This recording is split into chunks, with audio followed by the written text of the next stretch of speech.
Bueno, en este video vamos a hablar sobre el diseño del experimento. Eh, Como recuerden que estamos hablando de que el experimento tiene un papel central en este método, es necesario conocer cuál es el propósito para el diseño de este como tal.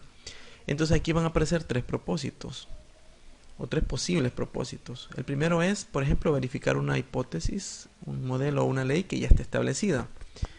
El segundo sería cuando estemos buscando extender o completar algún trabajo que ya usó una hipótesis y que nosotros queremos hacer algunas modificaciones u otro planteamiento. Y la otra alternativa sería cuando estemos diseñando un experimento que busca investigar algo nuevo, totalmente nuevo.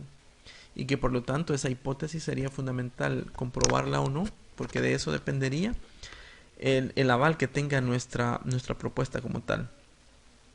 Cabe aclarar que, por ejemplo, en el caso de los temas que ustedes van a realizar, sería verificar una hipótesis o modelo de una ley establecida, porque los temas girarían en torno a principios o leyes que ya están estudiados con anticipación.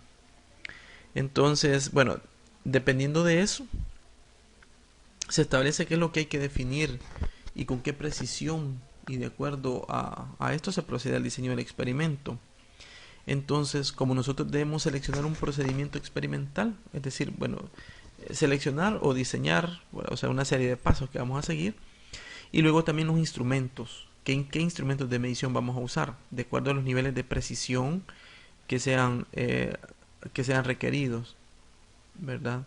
Ahora, el procedimiento experimental, que ustedes igual tienen que detallarlo, va a ser una serie de pasos, una secuencia de operaciones que hay que lograr para poder medir, controlar y obtener una información que sea relevante. Entonces ustedes cuando diseñen esto, ya lo vamos a ver igual más adelantito con un ejemplo que está planteado acá. Y lo mismo lo van a tener las guías de los laboratorios cuando se estén hablando de cada uno de los, eh, de, digamos, de las etapas de este modelo experimental. También van a aparecer ejemplos como tal. Entonces hay que definir una serie de pasos. Paso número uno, acoplar. Paso número dos, colocar esto en tal posición. Paso número tres, establecer que la medida esté en, en tal número. Paso número cuatro, soltar, sujetar, etcétera. Es decir, hay una serie de secuencias así. De alguna manera, como ustedes están haciendo algoritmos narrados o no sé, más o menos de esa naturaleza en introducción a la informática, ustedes tienen que establecer una serie de pasos secuenciales con cierta lógica que permita describir con el mayor detalle posible qué es todo lo que hay que hacer para replicar o hacer el experimento. Ahora aquí aclara que no hay que confundir un procedimiento experimental con una técnica de laboratorio, porque las técnicas estas ya están muy reglamentadas. Eh, Técnicas para hacer un análisis químico, para hacer un examen, un examen de laboratorio, ya tienen un procedimiento, una técnica de laboratorio muy definida. Entonces, esas técnicas ya están definidas específicamente para ese propósito. No es tanto así como una experimentación, sino que obtener un resultado que, claro, es variable en cada paciente, por ejemplo, a partir de la muestra, pero que el proceso, esa técnica ya está plenamente establecida. Ahora, en el procedimiento experimental, claro que van a haber técnicas, ¿verdad? La técnica para evitar que no le tiemble la mano al sujetar algo en forma fija o en línea recta, o que algún valor que usted establezca de altura realmente tenga ese dato y que no se esté como afectando, puede utilizar algunas técnicas, siempre va a ser necesario. Y lo otro es que debemos tomar en cuenta el, el equipo, ¿verdad? Y la precisión. ¿Qué instrumento de medida vamos a utilizar? ¿Qué precisión tiene? ¿Está graduado hasta qué nivel? Si es masa, hasta la décima del gramo, centésima del gramo. Eh, En el caso de lo otro es qué tanto tiempo tenemos para diseñar este experimento o en cuánto tiempo esperamos que se obtenga un resultado. Y también lo de los recursos financieros disponibles. En el caso de los trabajos que ustedes van a realizar, de alguna manera ustedes van a diseñar unos modelos que aunque a lo mejor en algún momento se invierta algo en realizarse, deben, o sea, en general cualquier grupo debe tener la capacidad de poderlo construir eh, por cada uno. Es decir, no es que van a invertir una cantidad de dinero en comprar un equipo especializado para algo, no. Se va a tratar de diseñar un experimento. Pueden usar madera, metal u otro tipo de material capaz de poderse realizar como un modelo. Entonces vamos a ver, el primero que habla aquí es el equipo de medida existente y su precisión. Entonces, en un procedimiento experimental, para que realmente dé resultados adecuados, necesitamos tomar en cuenta qué tan preciso y confiable va a ser. Entonces, ¿cuáles serían estos instrumentos como tal? Bueno, depende de qué variables son las que vamos a medir o de qué magnitudes vamos a medir. Y la precisión de los instrumentos debe ser siempre mayor que la que se requiera en las medidas. Esto sería lo ideal, ¿verdad? Es decir, si yo quiero una precisión requerida en la medida de centímetro, entonces si yo uso una regla graduada que tiene hasta el milímetro, eso sería lo ideal, porque eso permitiría obtener resultados mucho más significativos de los valores incluso de los que estaban previstos o esperados para el experimento. Eh, ahora, cuando dice aquí que no se aconseja que se pretenda una mayor precisión de la que el instrumento, se refiere a que, como veremos posteriormente en la unidad número 2, nosotros podemos agregar ciertos valores de incertidumbre para poder obtener un dígito más de precisión. Aquí dice que, por ejemplo, si alguien está midiendo el diámetro de un alambre con una cinta métrica, bueno, por ejemplo, no se puede medir, ¿verdad?, el diámetro de un alambre con una cinta métrica. Eh, ¿Por qué? Porque la cinta métrica no permite obtener medidas eh, de diámetros o de cosas circulares, pero tampoco va a medir la longitud de un gran cable con un calibrador micrométrico, por ejemplo, cuyo propósito es otro, el espesor de una página de papel, el espesor de un cabello. Entonces, cada instrumento tiene como un propósito determinado y eso no hay que tomarlo en cuenta. El otro aspecto es el tiempo y el dinero. Bueno, en principio todo está acotado por tiempo, ¿verdad? Hay etapas, hay fases que hay que realizar, e incluso el experimento debe poderse repetir una y otra vez, y eso debe permitir, o sea, el tiempo que se diseñe para esto o que se establezca para este propósito debe ser suficiente para repetir el experimento las veces necesarias. En el caso nuestro hemos dicho que al menos van a ser 7 variaciones de la variable independiente y por lo tanto en un lapso de tiempo considerable debe poderse realizar esta medición 7 veces. Eh, el otro aspecto sigue siendo lo del el dinero, ¿verdad?, el recurso económico como tal. Eh, hay equipos muy especializados, o sea, nosotros podemos comprar una lupa de $3 en cualquier ferretería o electrónica, pero habrá lupas que valen $200, ¿verdad? Pero si nosotros queremos otro tipo de alcance visual, puede ser entonces que requiramos un microscopio. Puede valer $2.000, $3.000, pero si necesitamos un microscopio electrónico avanzado puede costar $150.000, $500,000 y así sucesivamente. Es decir, eh, el equipo que se requiere para efectos de pruebas de laboratorio puede ser muy muy costoso, muy fuera del alcance de las mayorías, porque en muchos de los casos las investigaciones especializadas las hacen laboratorios de que tienen última generación o tecnología de punta y que tienen la capacidad de invertir sí, de invertir recursos para la adquisición de equipo sofisticado. Ahora, en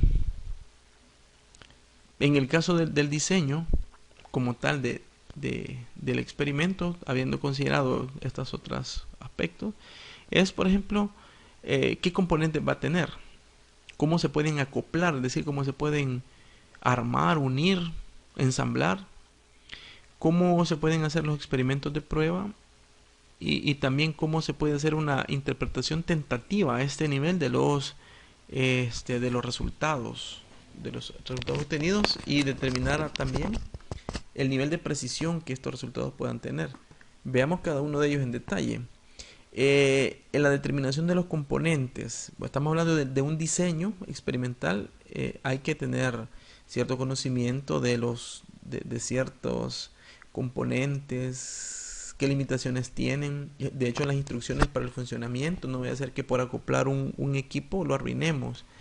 Y hay que hacer un análisis de las posibles causas de un error que los instrumentos puedan generar, calibrarlos para que estén medidas a cero, los niveles de sensibilidad o de la influencia de ciertas magnitudes para poder establecer como lo más ideal que se pueda sobre el fenómeno. Entonces hay que saber qué componentes son los que se van a acoplar y las restricciones reales de cada uno de ellos.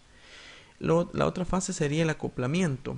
Entonces sería colocar cada cosa en su lugar para que efectivamente pueda que permita también que que el investigador o el experimentador o el científico también pueda verificar los resultados como tal. No voy a hacer que al acoplarlo le anule la visibilidad o que pierda el control el investigador.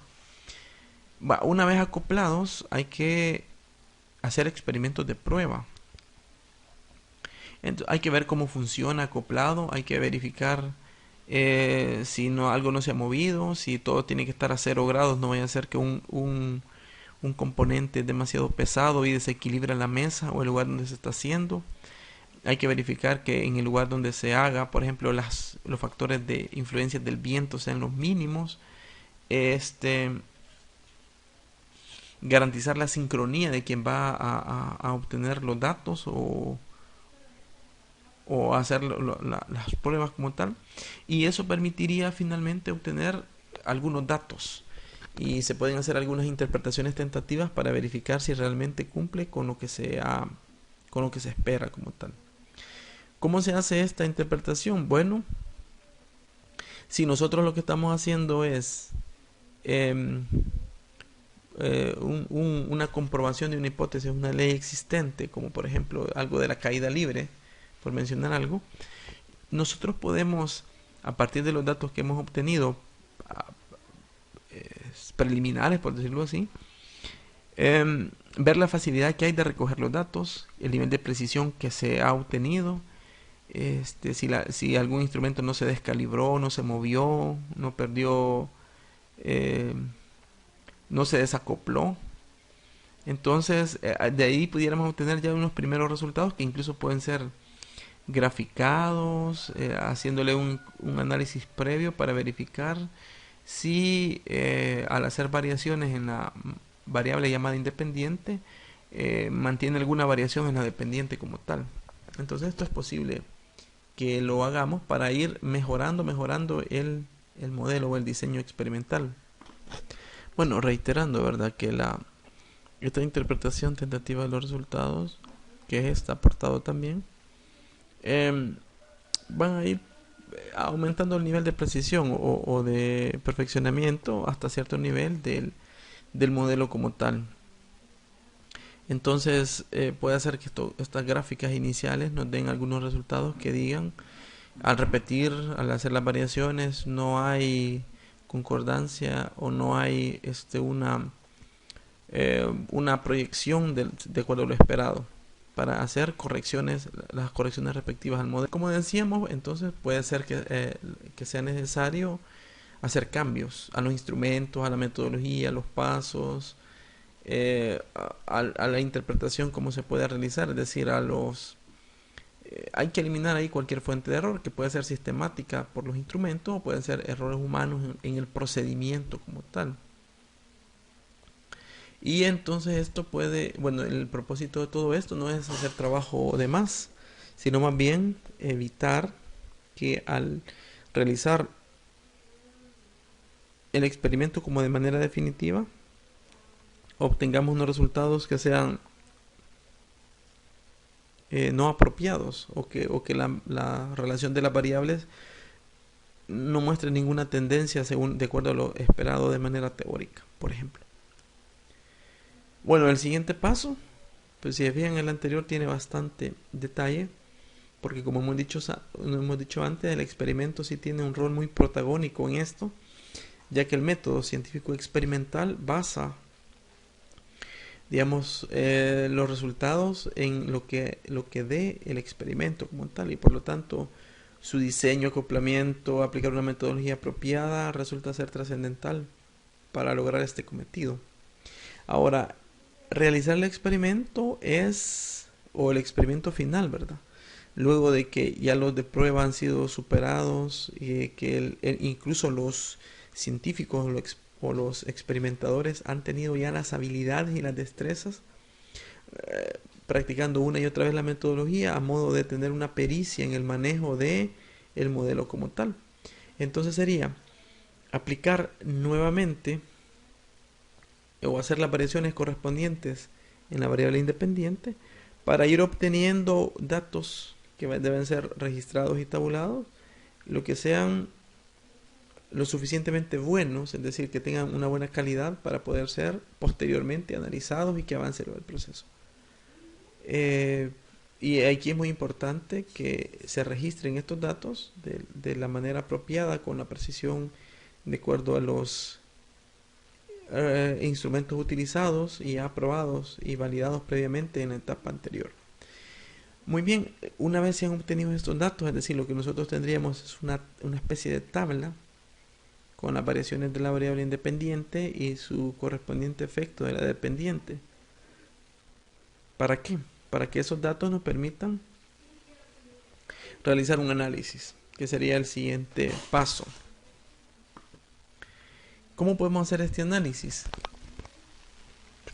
Bueno, aquí esos datos pueden venir de diferentes fenómenos. Aquí está hablando de, por ejemplo, qué tanto puede conducir la electricidad en un metal, qué compone una sustancia, el nivel de viscosidad que puede tener un fluido, etcétera. Entonces, estos valores se van a poner en unas tablas y también se van a poder graficar para establecer la relación que hay entre las variables que están involucradas en el fenómeno. Y el propósito del análisis de los resultados va a ser, bueno, determinar cómo es que se puede contestar aquella pregunta que aparecía en el inicio digamos, del método como tal, ¿verdad? Esa pregunta que yo me planteé, ¿cómo puede ser respondida de acuerdo a estos resultados que estoy obteniendo? Es verdad que hay o sea, en qué medida está la relación entre la altura que se deja caer un cuerpo y el tiempo en el que éste cae a la superficie. Entonces yo debo para saber contestar estas interrogantes, debo considerar algunos aspectos.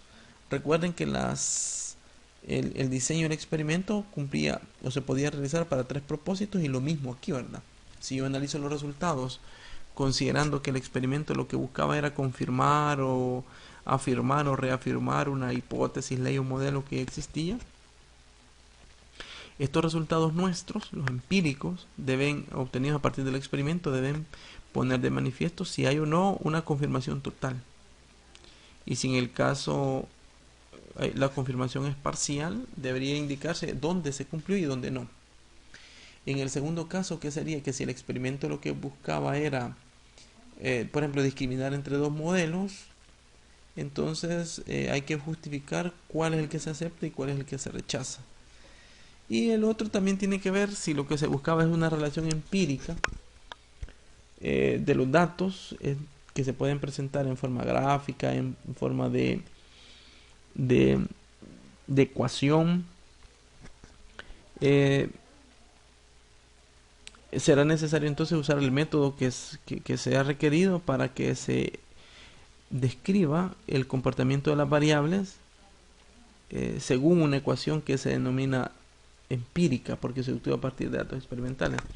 Ahora, en el caso nuestro, si bien es cierto, nosotros buscamos confirmar una hipótesis, ley o modelo, también lo haríamos bajo el supuesto de que vamos a encontrar también una relación empírica, porque lo hemos hecho. O sea, si bien es cierto, hay un fenómeno teórico o ley que está antes del experimento que nosotros hemos realizado, vamos a suponer que a partir de nuestros datos nosotros estamos construyendo esta relación empírica o una ecuación que muestra la vinculación de las variables. Esta relación empírica, por ejemplo, puede ser según estas tendencias, puede ser lineal, puede ser potencial, puede ser exponencial y, como lo menciona acá, ¿verdad? Pueden hacerse en forma de gráfico o puede ser una relación que puede ser estrictamente una ecuación.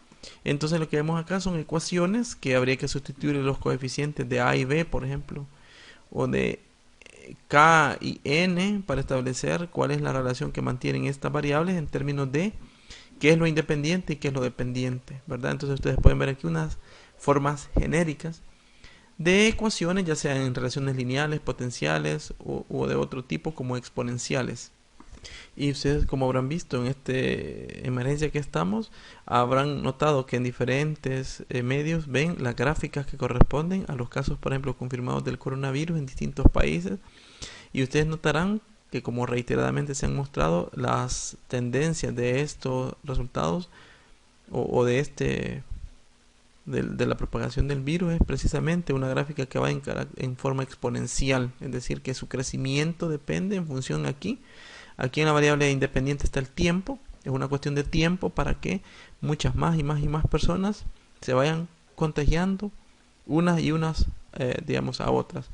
Y esto permite establecer entonces una ecuación que permite predecir en términos del tiempo qué pasaría en 2 días, 3 días, 4 días, etcétera. Y esa sería como parte de una aplicación de que estos datos que serían con resultados bueno, digamos una relación empírica más bien, ¿verdad? No experimentales, porque no es que, digamos, en principio alguien está haciendo un experimento, sino que es la manera en cómo se replica el fenómeno, permite obtener una ecuación empírica. Yo puedo predecir entonces el comportamiento para tal día o para el avance de un fenómeno. Y así, por ejemplo, en el caso de esta es una información que encontré para Latinoamérica del crecimiento del COVID-19. Y si ustedes se fijan, el comportamiento es, digamos, similar, una tendencia a la alta. Esto está no es un valor actualizado, y ustedes habrán visto algunas proyecciones matemáticas o estadísticas que hay también para El Salvador. Entonces ahí vemos la importancia digamos, de hacer estos análisis basados en datos que ya se tienen, y luego se puede prever cómo es que esto puede progresar o aumentar. Ahora, una vez que se tienen el análisis de los resultados, que no es un análisis sencillo, eso lo veremos en la unidad número 4, obtener esa ecuación empírica va a requerir un análisis bastante estadístico, pero que nos va a permitir obtener un resultado de esa relación entre las magnitudes o esas variables de independiente y dependiente. Y en los pasos, previo a la elaboración del informe está la obtención de las conclusiones, y es que, basada en el criterio científico, debe decirse, bueno, esta hipótesis se aceptó o se rechazó. Aplicando este modelo, el resultado es aceptado o no, o qué nivel de aceptación tiene. Entonces aquí van a aparecer unas reglas, por decirlo así, para rechazar o conjeturar, es decir, argumentar si una hipótesis se acepta o no. La primera es que nosotros podemos aceptar como cierta una hipótesis, teoría, cuando sus predicciones son confirmadas por el experimento. O sea, pero esto quiere decir que el experimento debe permitir verificar la relación de magnitudes o variables, eh, casi, digamos, en su totalidad, pero que hay ciertos datos que no terminan de confirmarlo como tal. Esa es aceptarla como cierta. Luego puede ser que se rechace una hipótesis a través del experimento cuando los resultados son contrarios a lo que se esperaba. O sea, si yo esperaba confirmar un resultado y el experimento no permite hacerlo, entonces se rechaza, ¿verdad? O sea, yo estaba esperando que me confirmara la relación entre la altura y el tiempo, y resulta que lo que obtuve fue algo totalmente contrario, o algo que es ambiguo, que no tiene claridad. Entonces eso yo no puedo aceptar la hipótesis. Y la tercera es que se conjetura cuando estas predicciones de los supuestos solo se cumplen parcialmente con el experimento, pero tienen cierta como consistencia, cierta solidez hasta cierto nivel. En este caso habría que especular o valorar, discutir sobre las posibles razones de esa diferencia entre lo que ya estaba establecido en la teoría y lo que yo obtengo del experimento para ver qué es lo que sucede. O es que la hipótesis yo la planteé mal, o, o es que el modelo comprueba otras cosas, o es que lo que yo planteé como problema o identificación de este fenómeno no era realmente el apropiado. Entonces, en esta fase, en esta etapa de las conclusiones, es donde se tiene que responder claramente qué pasó con las preguntas. ¿Fue válida o no la hipótesis? ¿O qué nivel se cumplió? ¿Por qué se rechaza? Y hay preguntas que no pudieron ser contestadas, o por qué razón, y por qué razón. ¿Y qué es lo que falló? ¿O qué cosa pudo comprobar el modelo que se planteó a través del experimento? En el caso del último paso, que se refiere a la elaboración del informe, se recordarán, ¿verdad? En los pasos, eh, estamos tomando en cuenta que este es un informe escrito. Este informe es muy importante porque es el medio de comunicación que el científico tiene para divulgar los resultados obtenidos.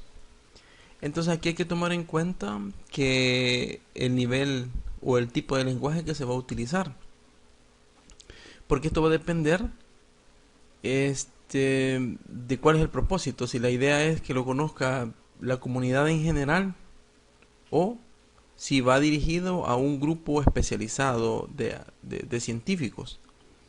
Entonces pero en general siempre hay que tomar en cuenta algunos factores como la claridad, el tiempo que el